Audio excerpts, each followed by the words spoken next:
Ассалаумалейкум достар, бұл Қазақ Storytime. Біз бастаймыз.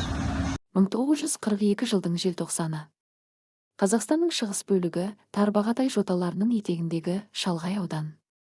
Бұл қыс халық жадында қанды қыс деген атпен қалды. Соғыс майданына ет, жүн, астық жөнелтуден титықтаған ауылдар енді табиғаттың қатал мінезімен және аштықпен бетпе-бет қалған еді. Ер азаматтың бәрі майданда. Ауылда қалғандар кемпір-шал, қатын-қалаш және шиеттей бала-шаға. Үкіметтің бәрі майдан үшін, ұраны кейде, бәрі өлім үшін дегендей естілетін шақ. Мұрағаттық анықтама 42 Шұбартау ауданына қарасты Қызылту колхозында шартты атауы мал басының күрт азаюы байқалады. Себебі қатты аяз және жыртқыш аңдардың шабуылы. Еңбекке жарамды ерлер саны 3, оның біреуі мүгедек, екеуі кәрі. Аштықтан қайтыс болғандар саны нақтылануда. Бір тарау ақ түтектегі қара нүкте. Боран ұлып тұр. Жер мен көк бір-біріне қосылып кеткендей, ақ түтектен көз ашу мүмкін емес. Осы ақ тозақтың ішінде жалғыз қара нүкте қыбырлайды. Бұл адам. Оның үстіндегі шинелі әбден тозған, иығындағы қапшығы қарға толы, аяғындағы етігінің табаны тесіліп, киізбен оралған.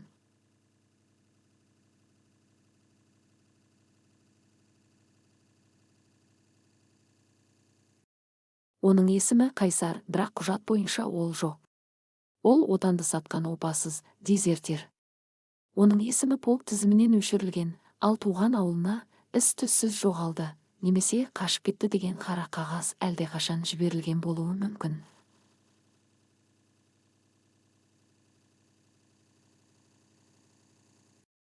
Қайсар Сталинград түбіндегі тозақтан қашқан жоқ еді. Ол өлімнен қорыққан да емес. Окопта жатқанда ауылдан келген хатты оқыды. Көршісі жазған екен, шешең сынып кетті. Шағаштан қырылайын деп жат. Қасқырлар қораға шауып, соңғы ешкіні алып кетті. Ауылда еркек кіндікті қалмады. Қайсар, біз қырыламыз. Осы хат оның ішіндегі советтік солдатты өлтіріп қазақтың ұлын оятты. Ол түнде эшелоннан секіріп кетті. 3 ай бойы жаяу, итқорлықпен жасырынып, ұрлықпен күн көріп, ақыры туған жеріне жетті. Қайсардың демі үзіліп барады. Алдыда, сайдың ішінде, қар астында көміліп қалған төмпешіктер көрінді. Бұл оның ауылы. Мұржалардан түтін шықпайды. Ит үрген дыбыста жоқ. Тек боранның гуілі. Тірі ме екен деген ой жүрегін мұздай қарып өтті. Екі тарау, үрей билеген түн. Куәгер естелігінен Күлпәш әжей, сол кезде 12 жаста, біз ол кезде түнде есік ашудан қорқатынбыз. Сыртта екі түрлі ажал жүретін, бірі 4 аяқты қасқырлар, екіншісі 2 аяқты тексерушілер, іңкіп. Екеуі де аяушылықты білмеді. Бірі малымызды жесе, екіншісі соңғы бидайымызды сыпырып әкететін. Сол түні терезені біреу тырналады. Әжем бисмилля деп қолына шоқпар алды. Біз бұрышқа тығылдық. Елес келді деп ойладық. Қайсар өз үйінің терезесін қақты. Әйнек қыраудан бітеліп қалған. Ешкім жауап бермеді. Ол есікті итерді. Есік іштен ілінбеген екен. Үй іші су. Пештің түбінде ескі көрпелерге оранып бір топ адам жатыр. Апа, деді Қайсар сыбырлап. Даусы қарлығып шықты. Көрпе астынан басы қалт-құлт еткен кемпір шықты. Бұл оның анасы Зере, көзі суылы, бет әлпеті сүйекке жабысқан тері ғана. Кім бұл? Деді кемпір дірілдеп. Мен? Қайсармын. Кемпір орнынан атып тұрмақ болды, бірақ әлі келмей құлады. Қайсар, өлілер қайтып келмейді ғой. Сені өлді деді ғой. Қайсар тізерлеп отырып анасын құшақтады. Анасының сүйектері саудырап тұр екен. Үйдің бұрышынан әйелі Нұржамал мен 2 кішкентай ұлының қорыққан көздері жылтырады. Бұл қуанышты кездесу емес еді. Бұл азалы жиын сияқты болды. Шам жағылмады. Қайсар өзінің қалай келгенін, неге келгенін айтпады. Тек қапшығынан жол жөнекей ұрлап алған 2 бөлке қатқан нан мен 1 уыс қантты шығарды. Нұржамал нанды көргенде еңкілдеп жылап жіберді. Ол күйеуінің тірі келгенде емес, балаларының өзегін талдыратын ас табылғанына жылағандай. Сен қаштың ба? деп сұрады Зере кемпір нанды шайнап жатып. Оның даусында үрей бар еді. Қайсар басын изеді. Елді қорғаудың орнына қатыныңның етегіне тығылдың ба? Деді кемпір. Бірақ нанды жеуін тоқтатпады. Аштық намыстан күшті еді. Ел осында, апа, деді Қайсар күңіреніп. Мен сендерді қорғауға келдім. 3 тарау, комиссардың көлеңкесі.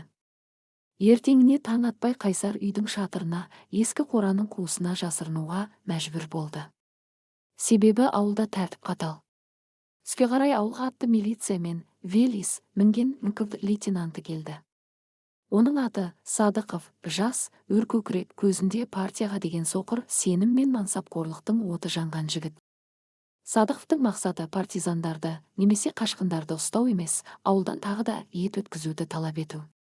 Ол ауыл басқармасы, председатель Ақсақ Қалидың кеңсесіне кірді. Жоспар орындалмады, Қали ақсақ, деп айқайлады Садықов, майданаш. Сендер мұнда тығып отырсыңдар. Жолдас лейтенант, деді Қали жалбарынып. Тығатын түк қалмады. Қорадағы саулықтарды қасқыр қырып кетті. Адамдар сініп жатыр. Қасқыр, сылтау. Сендер халық жаусыңдар. Ертеңге дейін 10 қой, 2 сиыр таппасаң, өзіңді трибуналға беремін. Қайсар мұның бәрін шатырдың тесігінен естіп жатты. Оның қолында майданнан алып қашқан тапаншасы бар еді, бірақ оғы аз, небәрі 7 дана. Ол түсінді, ауыл екі оттың ортасында қалған.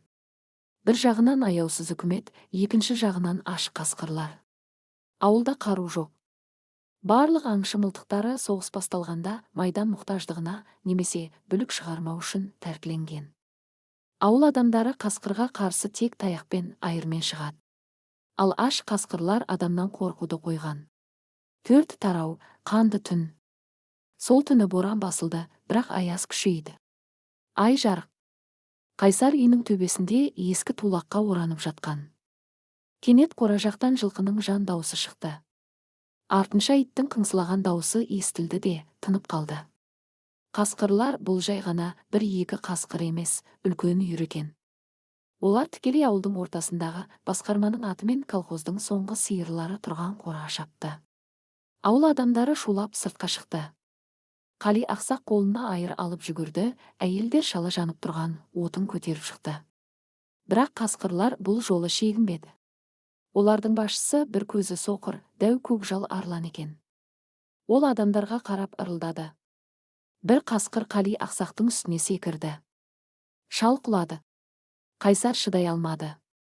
Егер қазір шықпаса, ауылдың соңғы үміті малда, басқармада өледі. Ал егер шықса, оны бәрі көреді. Ол өзінің өлгенін жоққа шығарады. Ол өзін өлімге тігеді. Бірақ ол ойланбады. Шатырдан секіріп түсті де қойнынан тапаншасын суырды. Тарс, тарс. Түн тыныштығын оқ дауысы тілді. Қали ақсақтың үстіндегі қасқыр қыңсылап барып сұлады. Дәу көкжал атылған оқтан сескеніп бір сәт тоқтады. Қайсар 3-ші оқты көкжалдың дәл түбіне, аяғының астына атты. Оқты үнемдеу керек, тигізе алмай қалу қаупі бар. Кетіңдер, деп ақырды ол. Даусы жер астынан шыққандай болды. Қасқырлар мылтық даусынан және кенет пайда болған еркек иісінен күштен сескеніп қараңғылыққа сіңіп кетті. Тыныштық орнады. Ай жарығында қолында тапаншасы бар, үсті басы дал-дұл, сақал мұрты өскен Қайсар тұрды. Оның айналасына ауыл адамдары жиналды. Қали ақсақ жерден тұрды. Нұржамал күйеуінің жанына жүгіріп барды. Бәрі оны таныды. Қайсар ма? Тірі ме? Дезертир, деді біреу сыбырлап. Қали ақсақ Қайсардың жанына келді. Ол ақылды, бірақ қорқақ адам еді. Ол Қайсардың қолындағы тапаншасына, сосын оның көзіне қарады. Сен неге келдің? Деді Қали, сен бізді құтқарған жоқсың, сен бізді құрттың. Ертең Садықов келсе, оқ даусын кімнен көреді? Сені ұстап береміз бе, әлде сен үшін бүкіл ауыл, халық жауы боламыз ба? Қайсар тапаншасын беліне қыстырды. Мені ұстап беруге үлгересіңдер, ақсақал. Бірақ қасқырлар ертең қайтып келеді. Садықов сендерді қасқырдан қорғамайды. Ол тек ет сұрайды. Ал мен сендерге ет тауып беремін. Маған тиіспеңдер. Сен кімсің өзі? Деп сұрады көпшіліктің ішінен бір кемпір. Мен осы ауылдың үмітімін, деді Қайсар, немесе ажалымын. Оны уақыт көрсетеді. 5 тарау, құпия келісім. Сол түні ауыл үлкендері бар болғаны 3-4 шал және Қали Қайсардың үйіне жиналды. Мәселе біреу, не істеу керек? Нұсқа 1. Қайсарды Садықовқа тапсыру. Сыйақы ретінде ауылға біраз жеңілдік болуы мүмкін. Бірақ қасқырлар ауылды қырып бітіреді. Нұсқа 2. Қайсарды жасыру. Бірақ бұл қылмыс. Егер білініп қалса, бәрі атылады. Қайсар ортаға шықты. Маған мылтық керек емес, тапаншам бар. Маған тек шаңғы мен пышақ керек. Мен тауға шығамын. Арқар атып әкелемін. Қасқырларды аулаймын. Ет болады. Сендер Садықовқа сол етті өткізіп жоспарды жабасыңдар. Ал мені көрген жоқсыңдар. Мен елеспін. Күндіз тауда боламын, түнде ғана келемін. Қали ақсақ ұзақ ойланды. Оның көз алдына аштан өлген немересі келді. Егер ұсталсаң, біз сені көрмедік, танымаймыз, деді Қали қатал дауыспен. Сен жабайы адамсың. Келістік пе? Келістік. Бұл бүкіл ауылдың үнсіз серті еді. 20 шақты үй, 100-ге жуық адам бір дезертирдің өмірін сақтап қалу арқылы өз өмірлерін сақтамақ болды. Бұл өте қауіпті ойын еді. Себебі Садықовтың тыңшылары барлық жерде болуы мүмкін. Таң атты. Қайсар ескі шаңғыны аяғына байлап ақ түтек боранға сіңіп кетті. Ол енді солдат емес, ол аңшы. Бірақ оның аулайтыны тек аң емес, ол ажалдың өзімен жарысқа түсті. Ал ауылда Садықовтың көлігінің гүрілі естілді. Ол түнгі атыстың дауысын естімеді ме екен? Әлде біреу жеткізіп үлгерді ме мұрағаттық жазба? Інкірт лейтенанты Садықовтың күнделігінен 1943 жыл, қаңтар.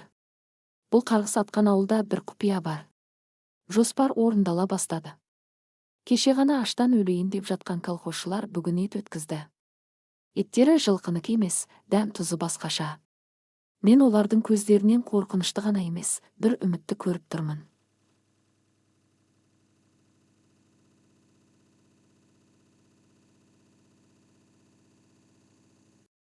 Бұл үміт маған ұнамайды. Кеңес өкіметінен басқа үміт болмауы тиіс. Біреу оларға көмектесіп жүр. Егер ол халық жауы болса, мен оны табамын және жұлдызымды аламын. 6 тарау, қанды із және арқардың көз жасы. Тарбағатайдың қысы аяусыз. Тау басындағы аяз сүйекті қариды. Қайсар 2 күн бойы қар үстінде жатты. Оның үстіндегі ақ жамылғы оны қардан айнытпай тастаған. Ол қозғалмады. Қозғалса аң үркіп кетеді немесе үсік шалады. Оның нысанасында үлкен таутеке, арқар. Бұл жай ғана жануар емес, бұл ауылдың бір апталық өмірі. Қайсардың қолындағы тапаншасы алысқа туға жарамайды. Оған аңға өте жақын, кемінде 20-30 қадам жерге дейін жақындау керек. Бұл мүмкін емес шаруа сияқты еді. Бірақ Қайсар даланың ұлы. Ол желдің бағытын, қардың сықырлауын есептеді. Ол аңның ізімен емес, аңның ойымен жүрді. Арқар жартастың жиегіне келіп қар астынан қылтиған шөпті иіскеді. Қайсар демін ішіне тартты. Қолы қалтырамау керек. Егер мүлт кетсе, оқ зая, ауыл ашып өзі өледі. Тарс. Таушын жаңғыры қалып кетті. Арқар секіріп барып құлады. Қайсар жүгіріп барды. Аңның жаны әлі шықпаған екен. Ол пышағын суырып алып, жануардың кеңірдегін орды. Ыстық қан аққарға шашырады. Қайсар сол қанды уыстап ішті. Бұл жыртқыштық емес, бұл күш жинаудың амалы еді. Оған жүкті ауылға дейін сүйреп апару үшін қуат керек. Түн жамылып ауылға жеткенде, оны Қали ақсақ пен Нұржамал күтіп тұр еді. Етті бөлу ең қиын сәт. Бұл еттің жартысын Садықовқа жоспар деп өткіземіз, деді Қали сыбырлап. Ал қалғанын балаларға ас, ең әлсіздерге сорпа қыламыз. Сүйектерін өртеңдер, деді Қайсар қатал дауыспен. Иттерге бермеңдер. Ит сүйекті далаға сүйреп шығады, Садықов көріп қояды. Күлді суға ағызыңдар. Ет иісі шықпас үшін түнде ғана қазан асыңдар. Нұржамал күйеуінің қолын ұстады. Қайсардың қолы қан-қан, әрі тастай суық еді. Сен ше, сен үйге кірмейсің бе? Деді әйелі жыламсырап. Жоқ, менің иісім қан мен оқ дәрі. Үйге сіңіп қалады. Мен қорада шөп арасында боламын. 7 тарау, Садықовтың мұрны. Лейтенант Садықов ақмақ емес еді. Ол ауылдағы өзгерісті бірден байқады. Кеңседе отырып Қали ақсақ әкелген етке үңілді. Бұл қандай ет, жолдас басқарма? Деді ол пышағымен етті шұқылап. Сиыр ғой, соңғы тұсақ сиырды сойдық, деді Қали көзінің қиығымен жерге қарап. Сиыр дейсің бе? Сиырдың еті майлы келеді, ал мынау қараңдаршы, сіңірлі, қып-қызыл. Бұл далада жүгіріп піскен ет. Бұл аң еті. Садықов орнынан атып тұрды. Сендерде мылтық жоқ. Барлығы тәркіленген. Аңды қалай ауладыңдар? Тұзақпен бе? Иә, тұзақпен қақпан құрдық, деді Қали терлеп тепшіп. Көрсет қақпаныңды. Қали тығырыққа тірелді. Ауылда ешқандай қақпан жоқ еді. Қақпан тауда қалды, жолдас лейтенант. Алыста Садықов мырс етті. Ол Қалидің жағасынан ұстады. Сен мені алдама, шал. Сендер біреуді жасырып отырсыңдар. Мылтығы бар біреуді. Ол кім? Қашқын ба? Партизан ба? Әлде неміс тыңшысы ма? Құдай сақтасын. Ешкім жоқ, деп Қали ант су ішті. Садықов оны босатты, бірақ күдігі сейілмеді. Ертең таңертең әр үйді тексеремін. Әр қораны, әр шөптің түбін қараймын. Егер бөтеніс тапсам, сені бірінші болып атамын. Сосын анау аштан өлгендердің тізімін толтырамын. Түсінікті ме? 8 тарау, сатқындық көлеңкесі. Ауылда Бекен деген бір жігіт бар еді. Оның бір аяғы қысқа, соғысқа жарамсыз, бірақ жаны тәтті, қорқақ адам болатын. Ол дүкенші болып істейтін, дүкенде ештеңе жоқ болса да. Бекен түнде дәрет сындыруға далаға шыққанда Қали ақсақтың қорасына кіріп бара жатқан көлеңкені көрді. Көлеңке адамға ұқсайды, бірақ жүрісі аң сияқты еді. Арқасында мылтық па, әлде таяқ па, бірдеңе бар. Бекен дір ете қалды. Ол Садықовтың кімде-кім қашқынды ұстап берсе, бір қап ұн және майданға жіберілмейтіні туралы бұрын құжат алады деген сөзін есіне алды. Бір қап ұн. Бұл оның отбасы үшін байлық. Бекеннің ішінде арпалыс басталды.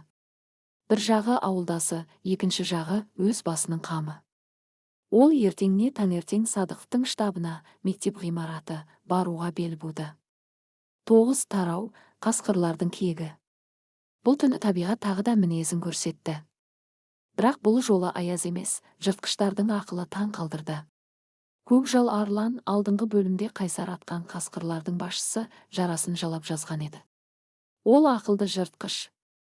Ол ауылда бір ғана қауіпті еркек бар екенін, қалғандары әлсіз жемтік екенін түсінді. Қайсар күні бойы тауда болып шаршап келген.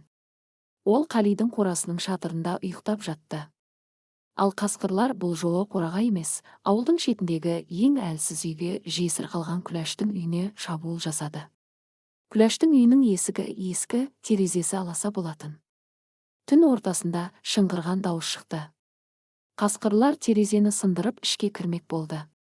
Күләш 2 баласын пештің үстіне шығарып, өзі қолына балта алып терезе алдында тұрды. Көмектесіңдер, деген жан дауыс ауылды оятты. Садықов пен оның 2 солдаты атылып сыртқа шықты. Олардың қолдарында автомат бар. Бірақ дала тас қараңғы. Олар қай жаққа атарын білмеді. Атыңдар, аспанға атыңдар, деп айқайлады Садықов. Солдаттар аспанға оқ жаудырды. Бірақ қасқырлар бұл жолы мылтық дауысынан қорықпады. Олар аштықтан құтырған еді. Бір қасқыр Күләштің иығынан тістеп далаға сүйрей бастады. Осы кезде шатырдан секіріп түскен Қайсарды ешкім байқамады. Ол Күләштің үйіне қарай жүгірді. Қайсардың алдында таңдау тұрды. Жасырынып жата беру, Садықов қазір далада жүр, көріп қоюы мүмкін. Күләшті құтқару үшін оқ ату, бұл оның орнын әшкерелейді. Қайсар жүгіріп келіп Күләшті сүйреп бара жатқан қасқырдың тұмсығынан тепті. Қасқыр ырылдап Қайсарға шапты.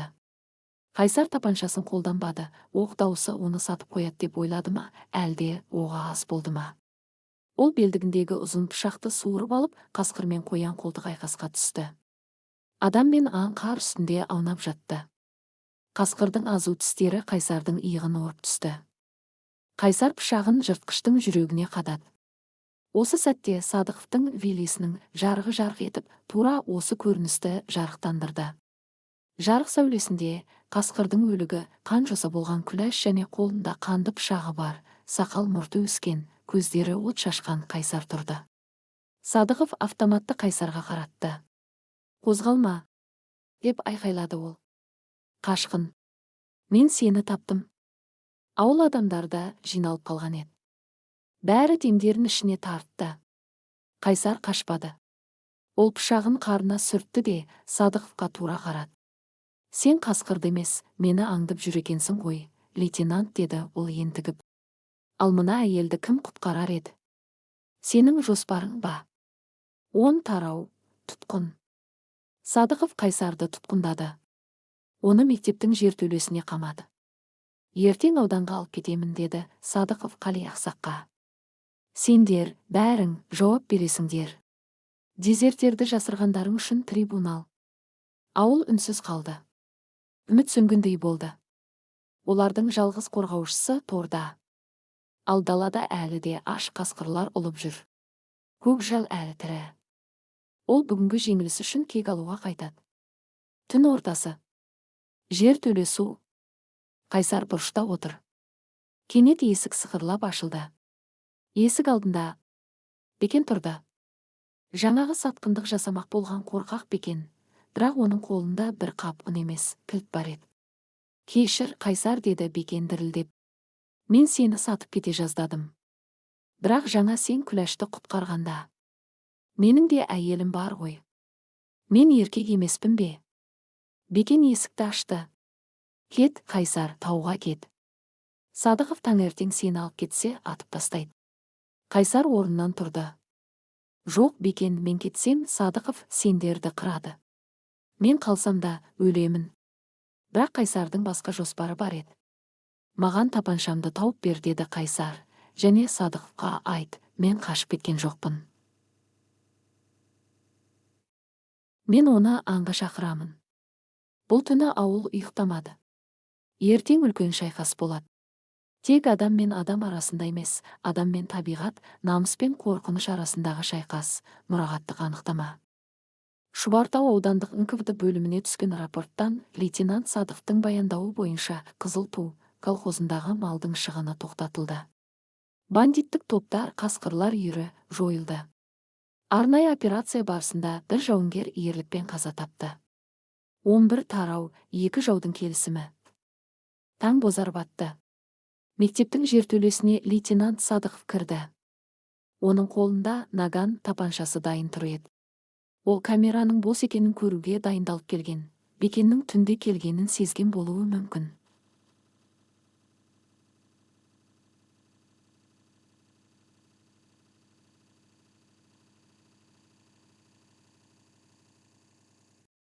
Егер камера бос болса, ол қашқын қашып кетті деп бүкіл ауылды жауапқа тартар еді. Бірақ Қайсар орнында отыр. Ол тіпті ұйықтамаған. Алдында Бекен әкеліп берген тапаншасы жатыр. Садықов селк ете қалды. «Сен неге қашпадың?» деді ол даусы дірілдеп. «Есік ашық тұр ғой». Қайсар басын көтерді. Оның көздерінен қорқыныш емес, шаршау мен шешімділік көрінді. «Мен қашсам, көкжал, қасқырлардың серкесі бүгін түнде ауылды қырады. Сенің автоматыңда оқ аз, лейтенант. Ал сен дала соғысын білмейсің. Сен қағаздың адамсың. Мен қанның адамымын. Сен мені қорқытпақпысың». Садықов тапаншасын кезет. «Мен сені қазір атып тастай аламын». «Ат», Қайсар кеудесін тосты. «Мені атсаң, кешке өзің жем боласың». Көкжал кеше түнде достарын ертпей барлауға келген. Бүгін ол бүкіл үйірмен келеді. Олар кек алады». Садықов үнсіз қалды. Ол кешегі түнді есіне алды. Қайсардың қасқырды жалаң қолмен алғанын көрді. Офицердің ішіндегі тәртіп сақшысы мен адам күреске түсті. «Не ұсынасың?» деді Садықов тапаншасын түсіріп. «Маған бостандық керек емес. Маған бір түн бер. Бүгін түнде біз оларды күтіп аламыз. Сен және мен. Егер тірі қалсақ, ертең мені өзің атасың. Немесе трибуналға алып кетесің». Садықов ұзақ ойланды. Сосын қалтасынан патрондар қорабын шығарып үстелге қойды. Болт-ның оқтары. Менде артық бар еді. Егер мені алдасаң, арқаңнан атамын. 12 тарау, ажал қақпаны. Күндіз ауыл қызу майданға дайындалғандай болды. Бірақ бұл дыбыссыз дайындық еді. Қайсар бұйрық берді, барлық әйелдер мен балалар мектепке жиналсын. Мектептің қабырғасы тастан қаланған, терезелері биік. Малды ауылдың ортасына емес, шеттегі ескі қораға қамаймыз. Бұл жемтік. Қасқырлар сонда жиналады. Қали ақсақ, Бекен және тағы 2 шал қолдарына аша, балта, жаңғыш сұйықты құйылған бөтелкелерді, керосин алып шатырларға шықсын. Садықов өз виллисін қораның қарсы бетіне қойды. Оның пулеметі Дегтярев бар еді. «Мен пулеметпен негізгі лекті тоқтатамын» деді Садықов. «Жоқ» деді Қайсар, «сен көкжалды күтесің. Ол ақылды. Ол басқалар шабуылдап жатқанда ту сыртыңнан келеді. Оны маған қалдыр». Күн батты. Ауыл өлі тыныштыққа бөленді. Тек аяздан сықырлаған қар мен желдің өлі. Нұржамал Қайсардың мойнына тұмар тақты. «Тірі қалшы» деді ол сыбырлап. «Егер сен өлсең, біз де өлеміз». Қайсар әйелінің маңдайынан сүйді. Бұл олардың қоштасуы еді. 13 тарау, соңғы шайқас. Түн ортасы ауа бере, тау жақтан ұлыған дауыстар естілді. Біреу емес, ондаған дауыс. Жер дірілдегендей болды. Қасқырлар легі ауылға лап қойды. Бұл жай ғана аңдар емес, аштықтан көздері қанталаған, өлімнен қорықпайтын қара күш еді. Олар тура жемтік тұрған қораға ұмтылды. «От!» деп айқайлады Қали ақсақ шатырдан. Шалдар жанып тұрған бөтелкелерді лақтырды. Қар үстінде от лаулады. Қасқырлар үркіп кейін шегінді. Дәл осы сәтте Садықов пулеметтен оқ жаудырды. Та-та-та-та. Алдыңғы қатардағы жыртқыштар сұлап түсті. Бірақ олар көп еді. Олар оттан да, оқтан да қаймықпай, жаралыларын таптап өтіп алға ұмтылды. Қайсар Садықовтың жанында қардан жасалған бекіністе жатқан. Ол әр оғын үнемдеп тек секірген қасқырды ғана атып отырды. Кенет Садықовтың пулеметі кептеліп қалды. Аязда майы қатып қалған болуы мүмкін. Лейтенант қақпағын ашып жатқанда бүйірден 3 қасқыр оған секірді. Садықовтың өмірі қыл үстінде қалды. Қайсар орнынан атып тұрды. Ол Садықовты итеріп жіберіп 2 қасқырды қатарынан атып түсірді. Үшіншісі Қайсардың қолынан қауып үлгерді. Қайсар ауырсынуға қарамай, тапаншасының дүмімен қасқырдың басын езді. «Пулеметті жөнде!» деп айқайлады Қайсар. Садықов иесін жиып, пулеметті қайта іске қосты. Шайқас қыза түсті. Ауыл адамдары шатырдан айырмен түйреп тас лақтырып жатты. Бірақ көкжал көрінбеді. Қайсар сезді. Ол келе жатыр. 14 тарау, көкжал мен Қайсар. Кенет мектеп жақтан балалардың шыңғырған дауысы естілді. Мектептің артқы есігі ескі болатын. Көкжал өзінің таңдаулы нөкерлерімен сол жақтан кірмек болыпты. Ол негізгі соғысты алаңдату үшін жасаған айлас екен. Қайсар жүгірді. Садықов та оның соңынан ұмтылды. Мектеп ауласында көкжал тұрды. Ол бұзаудай дәу, бір көзі соқыр, жүні үрпиген құбыжық. Ол есікті иығымен соғып жатыр еді. Іште әйелдер мен балалар. Қайсар, мақұлық!» деп айқайлады. Көкжал бұрылды. Ол Қайсарды таныды. Бұл оның үйрін қырған жау. Қайсардың тапаншасында оқ таусылған еді. Ол қаруды лақтырып жіберіп, қолына пышағын алды. Садықов жүгіріп келе жатып көкжалды көздеді. Бірақ қасқыр мен Қайсар бір-біріне тым жақын еді. Оқ Қайсарға тиюі мүмкін. «Атпа!» деді Қайсар. Көкжал секірді. Қайсар оның астына кіріп, пышағын сермеді. Азу тістер Қайсардың мойнына батты. Қан ыршып кетті. Бірақ Қайсар құлап бара жатып, пышағын көкжалдың тура кеңірдегіне қадап үлгерді. Және бар күшімен бұрап жіберді. Екеуі де қарға құлады. Қасқырдың жаны шығып кетті. Қайсардың да демі үзіліп бара жатты. Садықов жетіп келді. Ол көкжалды теуіп жіберіп Қайсарды көтерді. Қайсар, шыда. Қайсар көзін әрең ашты. Оның мойнынан аққан қан ақ қарды қызылға бояп жатты. Садықов, деді ол сыбырлап. Ауыл? Аман ба? Аман, батыр, аман. Бәрі тірі. Енді мені өзің ат. Дезертир. Өлді. Қайсардың басы лық етіп түсті. Таңға жуық шайқас аяқталды. Қасқырлар серкесі өлген соң жан-жаққа қашып кетті. Ауыл құтқарылды. 15 тарау, ақырғы үкім. Ертеңіне таңертең. Боран басылып күн шықты. Ауыл ортасында, мектеп алдында Қайсардың денесі жатыр еді. Оның жанында Нұржамал мен анасы, балалары жылап отыр. Бүкіл ауыл үнсіз. Лейтенант Садықов кеңседе отыр. Алдында қағаз. Ол рапорт жазуы керек. Ол Қайсардың дезертир деген құжатын қолына алды. Егер шындықты жазса, дезертир Қайсар ұсталып, қасқырлармен шайқаста өлді десе, оның отбасы сатқынның отбасы болып қалады. Балалары халық жауының ұрпағы атана. Нұржамалды Сібірге айдауы мүмкін. Садықов терезеден сыртқа қарады. Қайсардың денесін ақ жуып жатқан шалдарды көрді. Ол кешегі түнді есіне алды. Қайсар оның өмірін сақтап қалды. Қайсар бүкіл ауылды сақтап қалды. Заң бар, бірақ ар бар, деді Садықов күбірлеп. Ол дезертир деген қағазды пешке салып өртеді. Және таза парақ алып, жаңа рапорт жаза бастады. Рапорт: мен, лейтенант Садықов, Қызыл ту колхозына тексеріс барысында демалысқа келе жатқан қызыл әскер өмірі. Тегін жазды, кездестірдім.